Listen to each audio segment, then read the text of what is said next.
नमस्कार दोस्तों, आप देख रहे हैं आज सवेरा टाइम्स न्यूज। मैं हूं संध्या, आपके साथ रुक करती हूँ इस वक्त की बड़ी खबर की ओर। बाराबंकी जिले के तहसील सिरोली गौसपुर के जगजीवन साहब बाबा की तपोस्थली कोटवा धाम के पास रानी कटरा गांव के आपको मिलाते हैं एक ऐसी शख्सियत से जिन्होंने बहुत ही कम उम्र में ऊंचा मुकाम हासिल किया है। आपके साथ हैं कवि आनंद कौशल जी, जो वीर रस के जाने माने कवि हैं, जिन्होंने पूरे देश में अपनी कविताओं के दम पर अलग पहचान बना रखा है।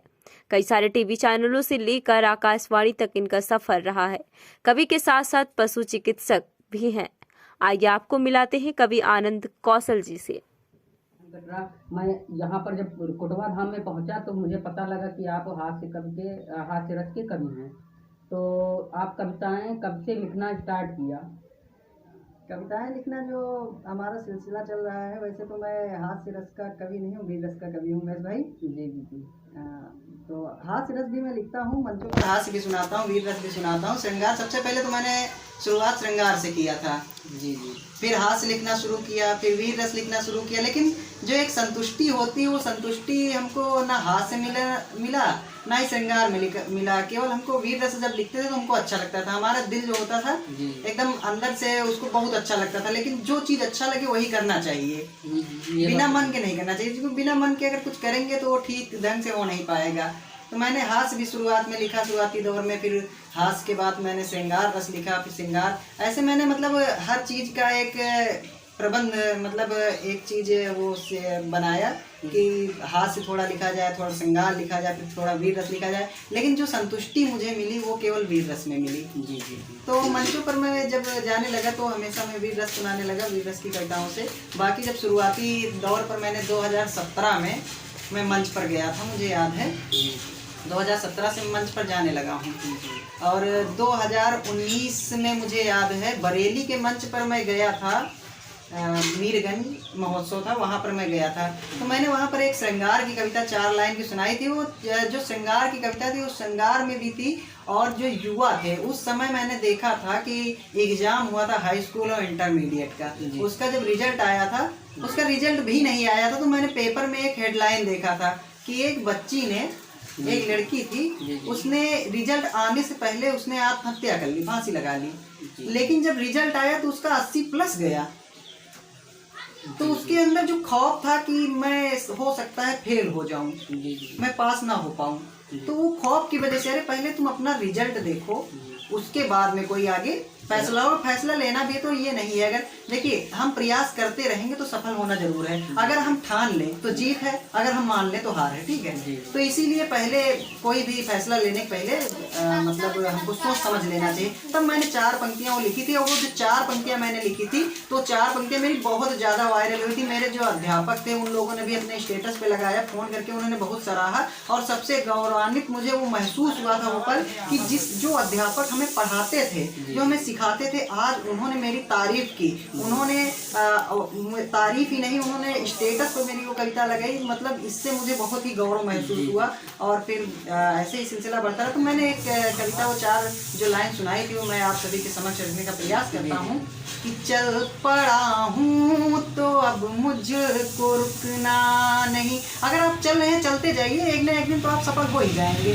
चल पड़ा, मुझे मैं युवाओं को ये पंक्तियाँ प्रस्तुत करता हूँ, युवाओं को समर्पित करता हूँ, युवाओं को देता हूँ कि युवा ये लोग जरूर ध्यान से ये मेरी पंक्तियाँ सुने कि चल पड़ा हूँ तो अब मुझको रुकना नहीं, आँच में मोम सा है पिघलना नहीं, जो हूँ निकला तो मंजिल को पाऊंगा मैं, जो हूँ निकला तो मंजिल को पाऊंगा मैं, अब किसी के डराने से डरना नहीं, चल पड़ा हूँ तो अब मुझको रुकना नहीं। प्रथम पंक्ति मेरी यही थी। जी जी। उसके बाद फिर मैंने वीर रस लिखना शुरू किया। क्योंकि वीर रस के कवि जहाँ भी जाते थे मंचों पर तो उनकी बहुत ही मतलब हंसी उड़ाई जाती थी। लोग कहते थे, संचालन किया करते तो वो बोलते थे कि वीर रस के कवि बहुत चिल्लाते हैं, वीर रस के कवि ये करते हैं वो करते हैं, वीर रस के कवि पाकिस्तान खत्म हो जाए तो क्या करेंगे, ऐसा वैसा बहुत सारे तोहमतें हम लोगों पर लगती थी, बहुत सारी चीज़ें कि वीर रस के कवि, अगर राम मंदिर का मुद्दा खत्म हो जाए। तो हमने फिर कहा कि वीर रस के कवियों की जो कलम है वो कभी नहीं रुकती। क्योंकि आप भी जानते हैं कि हमारा इतिहास जो है बहुत बड़ा है जी। और हमारे इतिहास में ऐसे ऐसे महापुरुषों ने जन्म लिया है, ऐसे ऐसे योद्धाओं ने जन्म लिया है जी, जी। कि हमारा इतिहास इतना बड़ा, इतना लंबा है कि अगर मैं उठाकर वो पन्ने अगर मैं इतिहास पर लिखना शुरू कर दूंगा तो मेरा जीवन खत्म हो जाएगा, लेकिन कविताएं नहीं खत्म हो पाएंगी। और सबसे बड़ी बात आप जानते हैं कि इस युग में, इस समय की जो माहौल चल रहा है उसमें चोरी, हत्या, बलात्कार, लूट, ये सब इतना ज़्यादा इस धरती पर व्याप्त है, इतना ज़्यादा व्याप्त हो गया है कि अगर मैं उस पर भी लिखना शुरू करूँगा तो हम वीर रस के कवियों की कलम कभी नहीं रुक सकती है। तो मैंने 4 पंक्तियाँ लिखी थी कि मतलब हम वीर रस के कवि क्या लिखते हैं। केवल यही नहीं, पाकिस्तान का मुद्दा ही नहीं है, चीन का मुद्दा ही नहीं है, तो हम वीर रस के कवि, मैं अपनी पहचान की पंक्तियाँ, हर मंच पर मैं जाता हूँ तो सबसे पहले मुझे पीछे से बोला जाता है कि आप वही पंक्तियाँ पढ़िए, वही पंक्तियाँ दोहराइए, और वही पंक्तियों से मैं शुरुआत ही करता हूँ अपने काव्य अर्चना, वहीं से शुरू करता हूँ। तो मैं वो 4 पंक्तियाँ देने का प्रयास करता हूँ। एक छंद है जी। और छंद जो होते हैं, छंद में हमेशा पाई, मात्रा, ये सबका बहुत ज़्यादा ध्यान दिया जाता है। तो मैं वो 4 पंक्तियाँ आपके सभी सामने रखने का प्रयास करता हूँ कि लोचन में अश्रु की एक बूंद न आने दिया त्याग की देवी की कहानी लिखता हूँ। मैं अपनी पंक्तियों में क्या लिखता हूँ कि लोचन में अश्रु की एक बूंद न आने दिया त्याग की देवी की कहानी लिखता हूँ। मैं स्वामी भक्ति में शीश पुत्र का कटाया जिसने ऐसी शेरनी की बलिदानी लिखता हूँ। मैं दौलत के लालच में देशद्रोह जो करे ऐसे देशद्रोही को गलानी लिखता हूँ। मैं मर जाऊं मिट जाऊं देश पे नाच आए, देश के नाम ये जवानी लिखता हूँ मैं, देश के नाम ये जवानी लिखता हूँ मैं। और 4 पंक्तियाँ उन बहके हुए भटके हुए लड़कों को है जो मतलब कि कोई कार्य करने से पहले वो टूट जाते हैं, हताश हो जाते हैं और वो सोचते हैं कि हम आगे नहीं बढ़ पाएंगे, कुछ नहीं कर पाएंगे। तो अरे जब तक आप युद्ध में जाओगे नहीं, लड़ोगे नहीं, हथियार उठाओगे नहीं, तब तक युद्ध जीता थोड़ी ना जा सकता है। और सबसे बड़ी बात ये है कि अगर आप युद्ध में गए हैं, हार भी गए हैं, तो उसे हारा नहीं माना जाता है। आप युद्ध में जाए ही ना, उसे हारा माना जाता है। तो मैं 4 पंक्तियाँ देना चाहता हूँ कि अच्छोड़ी सेना के सम्मुख हटना बहुत जरूरी है। ये हमारे जो आसपास के लोग हैं वो समझ लीजिए एक अच्छोड़ी सेना ही, क्योंकि हम जब आगे बढ़ने की कोशिश करते हैं तो टांग पड़ के हमारी घसीट लेते हैं। हम लोग भी जब काव्य क्षेत्र में आए, नए नए थे, तो हम लोगों की भी टांगे बहुत थी, अभी भी टांगे खींची जाती हैं। जी। बहुत से लोग ऐसे हैं जो टांग पीछे से खींचते हैं। तब मैं 4 पंक्ति कि अच्छोड़ी सेना के सम्मुख अड़ना बहुत जरूरी है, कि अच्छोड़ी सेना के सम्मुख अड़ना बहुत जरूरी है, डर से अच्छा मर जाना तो मरना बहुत जरूरी है, कि अच्छोड़ी सेना के सम्मुख अड़ना बहुत जरूरी है, डर से अच्छा मर जाना तो मरना बहुत जरूरी है।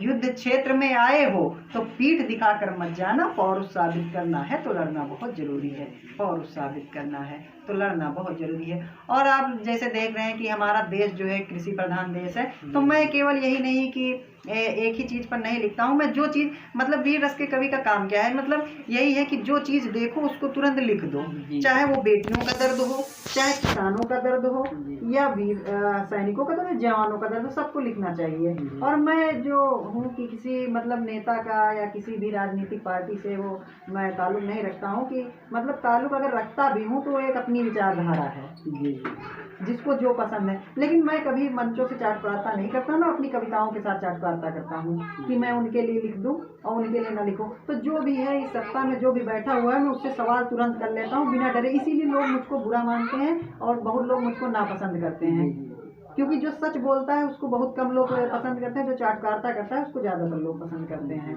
तो मैं वो चाटुकारिता बिल्कुल नहीं कर पाता हूँ।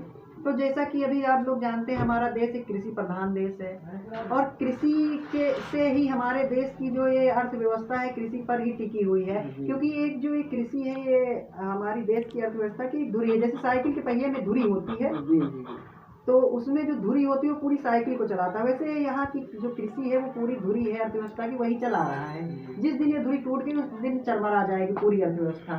लेकिन फिर भी वो किसान जब अपना हक मांगते हैं तो उनको हरामखोर कह देते हैं। बढ़िया ऐसी घर में बैठ करके सोफे पर बैठ करके किसानों को हरामखोर कहते हैं कि ये खालिस्तानी है, पाकिस्तानी है, ये ऐसे हैं वैसे हैं। अगर जवान अपना हक मांग ले, नौकरी मांग ले युवा, तो उनको कह देते हैं कि ये बहके हुए हैं, ये आतंकवादी हैं। अगर किसान अपना हक मांग ले तो उनको उल्टा सीधा बोला बोला जाता है तो मैं 4 पंक्तियां देता हूँ। जो किसानों को हरामखोर कहते हैं, उन्हीं का खाते हैं, उन्हीं के दम पर रहते हैं, उसके बाद उनको हरामखोर कह दिया तो 4 पंक्तियां देता हूँ कि कितने हैं हमदर्द यहाँ हमदर्द बताने निकला हूँ, कितने हैं हमदर्द यहाँ हमदर्द बताने निकला हूँ, धरती पुत्र किसानों का मैं दर्द सुनाने निकला हूँ, अन्न के दाता जिन जिन को कि अन्न के दाता जिन जिन को हरामखोर नजर भी आते हैं, ऐसे गद्दारों को उनकी औकात दिखाने निकला हूँ, ऐसे गद्दारों को उनकी औकात दिखाने निकला। और साहब जहाँ हर चीज़ की बात हो गई, वहाँ पर अगर इस समय में जहाँ पर 5-5 साल की बेटियां सुरक्षित नहीं है, 4-4 साल की बेटियां सुरक्षित नहीं है, उनके लिए अगर मैं 4 पंक्ति ना पढ़ूं, उनके लिए कुछ ना कहूं, तो ये मेरा काव्य पाठ और आपके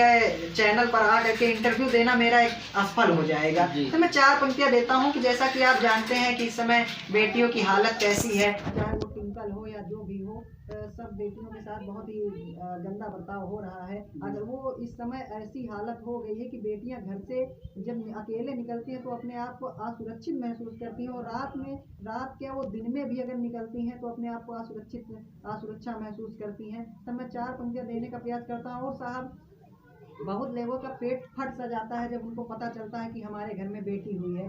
अरे अगर बेटी नहीं होगी, बेटी नहीं लाओगे तो बहू कहाँ से पाओगे, माँ कहाँ से पाओगे। उसके बाद भी उसकी कोख में हत्या कर दी जाती है। और तो कोख में अब तो खैर इतना ज़्यादा खैर वो नहीं रह गए हैं, अब लोग थोड़ा थोड़ा समझदार हो गए हैं, शिक्षित होते जा रहे हैं। जैसे शिक्षित होते जा रहे हैं वैसे वैसे अब दुनिया बदल रही है, लेकिन अभी भी हमारे देश में जो है बुराई बहुत ज़्यादा व्याप्त है, हत्या बलात्कार। तो ऐसे में बेटियां असुरक्षित महसूस करती हैं, तो एक बेटी के दिल से क्या आवाज़ निकलती है, वो माँ की कोख में है और माँ के कोख में रहते हुए अपनी माँ से क्या कहती है। तब मैं 4 पंक्तियां देने का प्रयास करता हूँ कि इस जालिम दुनिया में मुझको नहीं आना है माँ। वो बेटी क्या कहती है माँ की, इतना ज़्यादा डरी हुई सहमी हुई वो बेटी है यहाँ की कुरीतियाँ देख देख करके। वो कहती है इस जालिम दुनिया में मुझको नहीं आना है माँ, जल जल के तड़प तड़प के मुझको नहीं मरना है माँ, ये जालिम दुनिया वाले मुझको नोच नोच खा जाएंगे, गला घोट दो कोख में मुझको जन्म नहीं लेना है, गला घोट दो कोख में मुझको जन्म नहीं लेना है। जैसा कि आपने इंटरव्यू में भाई साहब ने हमारे जो कौशल सभी हैं उन्होंने इंटरव्यू में बोला, तो ऐसी कुरीतियों को हम बाइकाट करने का प्रयास करेंगे।